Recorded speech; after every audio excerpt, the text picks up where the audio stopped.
Whenever I see a video which says, is such and such a piece of gear still worth it in whenever, I know with almost 100% certainty that the answer is going to be yes. So is this video going to be like that?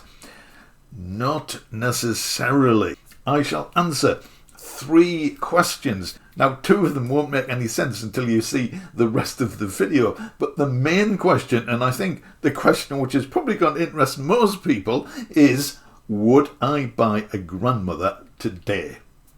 Now, if you've seen some of my other videos, you know that I am a massive grandmother fan. Just pop a card up there and a link in the description to some of my other videos about the grandmother. But times change, synthesizers change, prices change. So the situation as it was a few years ago is not necessarily the same as it is now. So if we're asking the question, is something still worth it? By worth, we generally mean features and, of course, price. And again, if you've seen some of my other videos, you know I am a big fan of getting value for money, which we do out of many synthesizers, but not so much out of others. So in this video, I'll be looking at features and value for money. Now, of course, I realise that is a slightly subjective area, so I give you my opinion, and of course, you can make your own decisions about that. Now, we can't exactly compare apples to apples because nobody else makes a grandmother synthesizer, but we can compare fruit which is in the same basket. So I'm going to concentrate on semi-modular synthesizers which have a keyboard. There are dozens of semi-modular synths which are available in desktop modules, but not so many which actually have a built-in keyboard. Now, as we do really need to look at features, I'm not going to do a review of the grandmother. There are dozens of them on YouTube and on the internet, but I will go through the main features very briefly. In fact, I'm going to see if I can do this in under 2 minutes. This is my grandmother. It has 2 oscillators. You can select triangle, sawtooth, square or pulse wave waveforms. On them both, they have a range of pitches. You can sync the 2 oscillators. This is the mixer section where you can mix and balance the 2 oscillators. There's also a noise oscillator if you want to add noise to the signal. It has 1 low-pass filter, cutoff and resonance, and you can make the filter self-resonate if you wish. You can also modulate the filter with the envelope. It is 1 envelope, very simple ADSR, and that's it. In the output section, there is a built-in real spring reverb, and you can control the reverb amount here. The modulation section has only 1 entry, that is the LFO. It has a range of waveforms. You can set it to control pitch, the filter, or apply pulse width modulation. You can use any or all of these at the same time.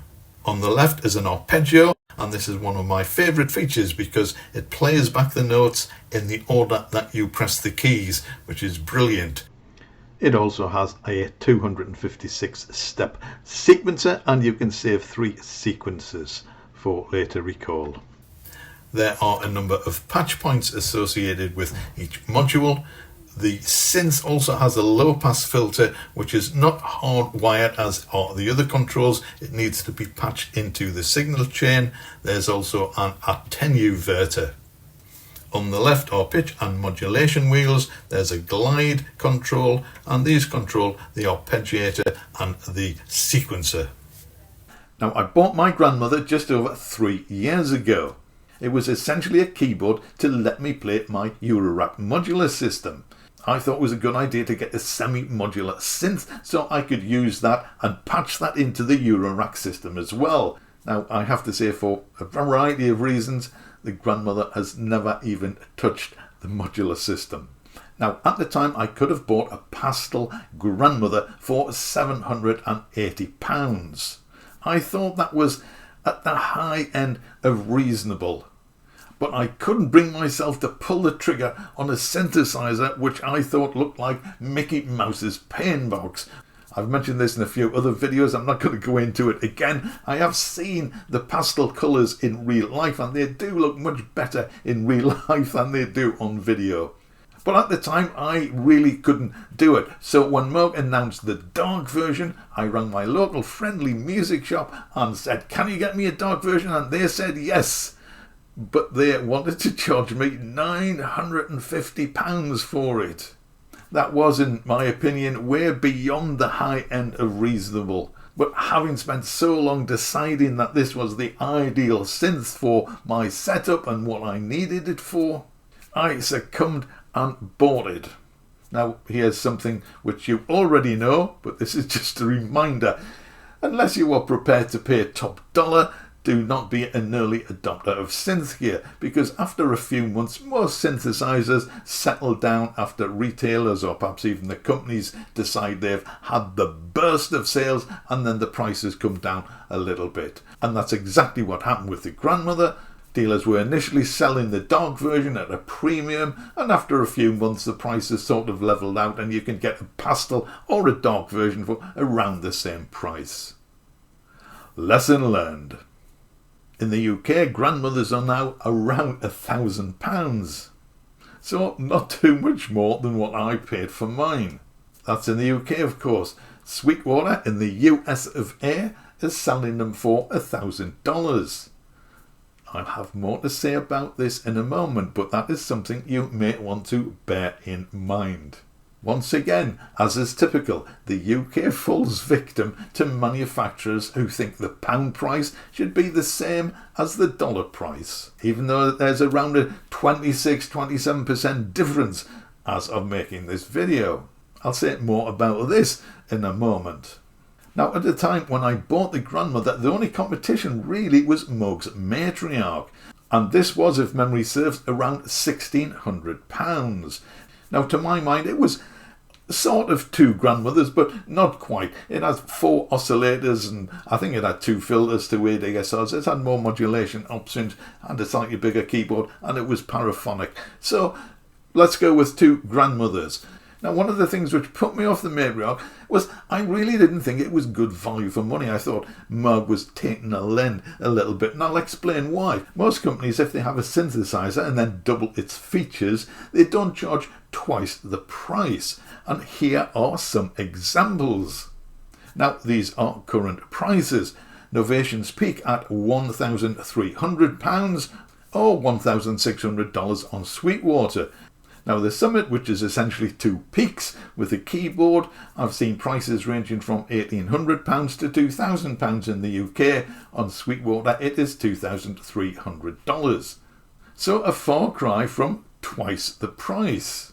There's also ASM's Hyrosynth at £1,050, which is $1,300 on Sweetwater. Now, is that Hyrosynth Deluxe, which is 2 Hyrosynths, is that £2,000? No, it's £1,450, $1,800 on Sweetwater, a veritable bargain. And as the final witness for the prosecution, I would like to call upon Udo Audio's Super 6, which can be had for £2,250. Now, recently Udo released the Super Gemini, which is essentially 2 Super 6s in one with a host of additional functionality. In this era of £5,000, $5,000 synthesizers, I would say this is a very good candidate for a synth in that price range. But now it's only £3,600. Now, it is not inexpensive by any stretch of the imagination, but we're looking at the relative prices of a single synth compared to a double synth. And that, I think, if I may say so, is a very good value for money. So coming back to Moog, the Matriarch, 2 Grandmothers, perhaps with a few other features, it did not seem in any way good value for money. So that was immediately off my list. Now, if you are interested in the Matriarch, there's a very interesting video by Job, I Love Gear. And in it, he essentially is trying to decide whether or not to keep his Matriarch. He goes through the features and the functionality, but one of the things which he really struggled with was the fact that it has some really cool features built into it, but you can only access it through the global menu. Yes, you need to have the manual in front of you if you're messing about with anything like this. I don't think the Grandmother has so many interesting features that you would be wanting to dive in and out of the global menu system, so I guess that's possibly a little bit of a bonus. You need it to set the MIDI channel and perhaps the clock speed if you're syncing it to something else, but once it's set up you can basically, set it and forget it. So let's come up to date and see how the Grandmother fits into the current scheme of things. Well, back then I could only find one alternative, which was the Moog Matriarch. Now, however, there are 2 2.5 alternatives, and I'll explain exactly what I mean by that. So let's start with the Matriarch. We've looked at the main features. This is now 1,850 Great British pounds. Unsurprisingly, it is only $1,900 on Sweetwater. So it has gone up a little bit in price, and if memory serves, which it may or may not do, I do seem to recall a while ago that the Matriarch was actually hitting £2,000 in the UK. So at least on the positive side, the Matriarch is not quite twice the price of the existing Grandmother.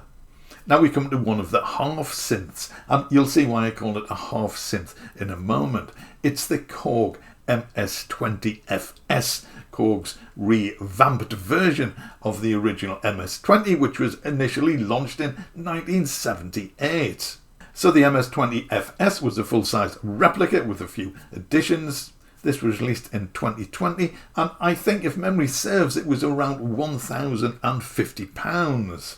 Now, alarmingly, Sound on Sound magazine reported the launch price at $2,000. Now, I've always wanted an MS-20 ever since, 1978, but I couldn't afford one at the time. And when I looked at this new one, well, I just didn't see this as any sort of value for money. Now, at the time, I think Korg said this was going to be a limited edition. Now, that phrase is totally meaningless. They didn't say how limited it was going to be, whether in numbers or in a time span. So it doesn't mean a thing. It is just a phrase they use to keep prices artificially high.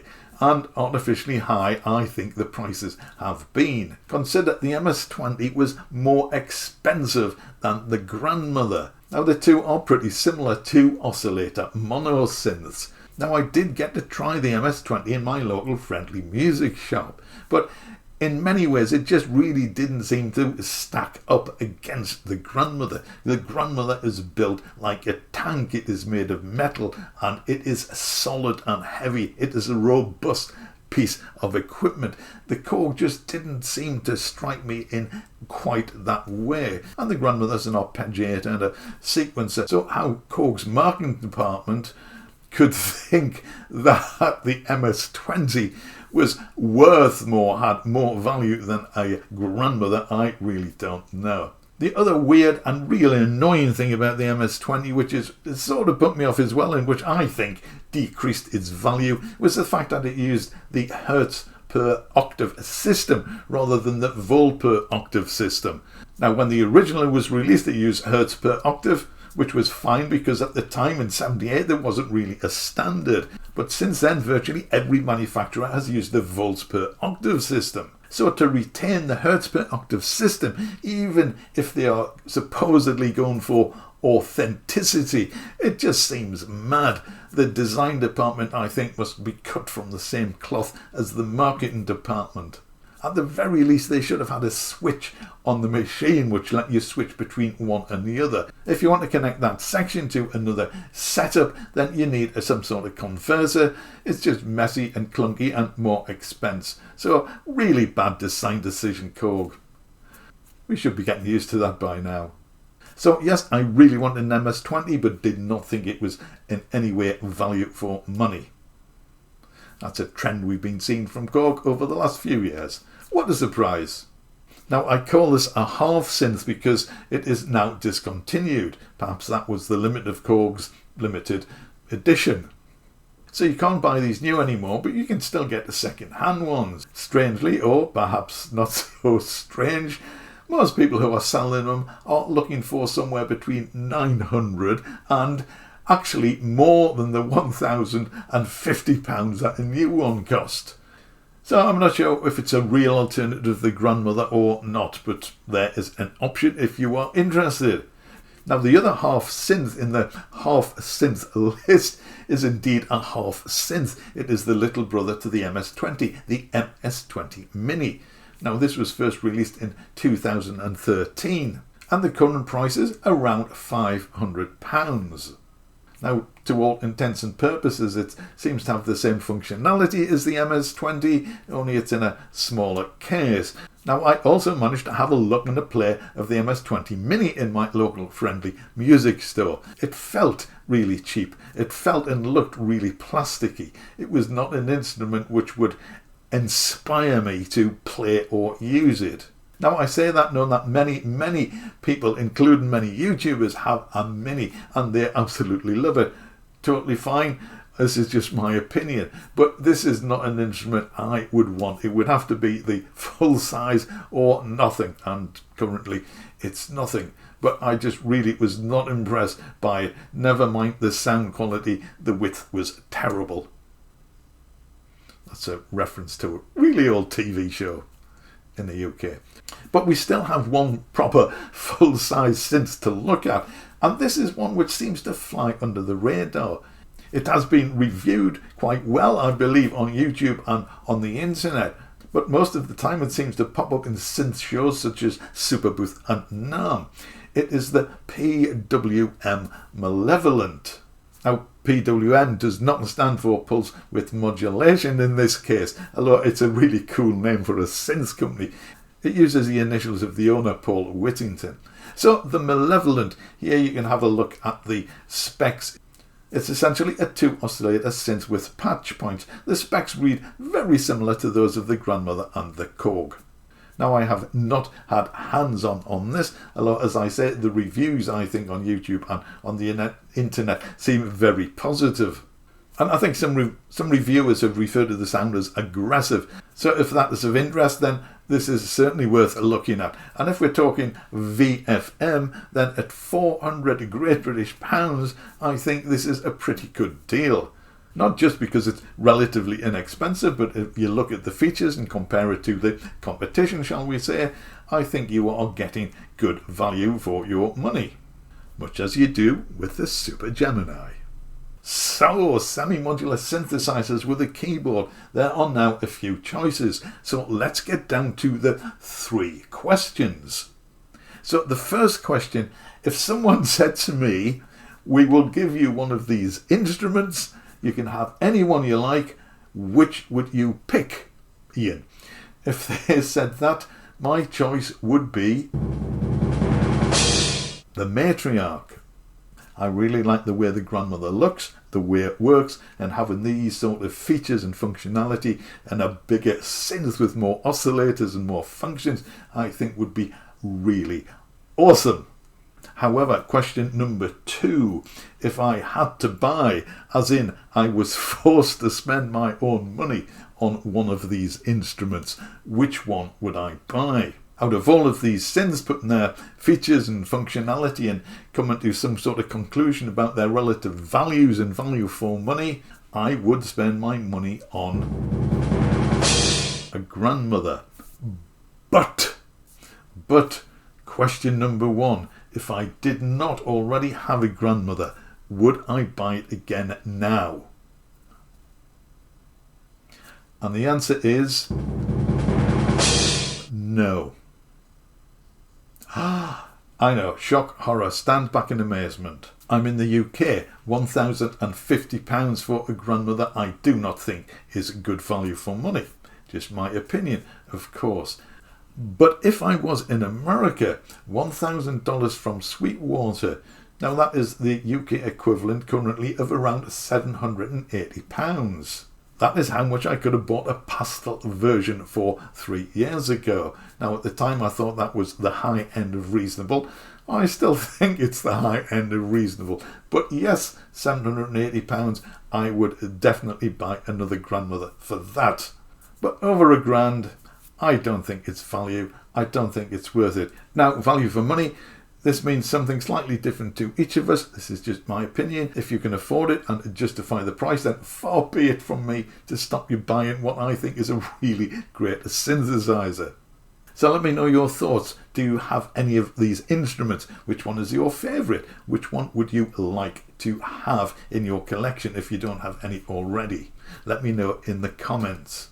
If you have watched to this point, thank you very much indeed for allowing me to put my thought processes down on video. I hope you found it interesting, possibly mildly entertaining. And if you've enjoyed this video, I think you might enjoy these videos as well.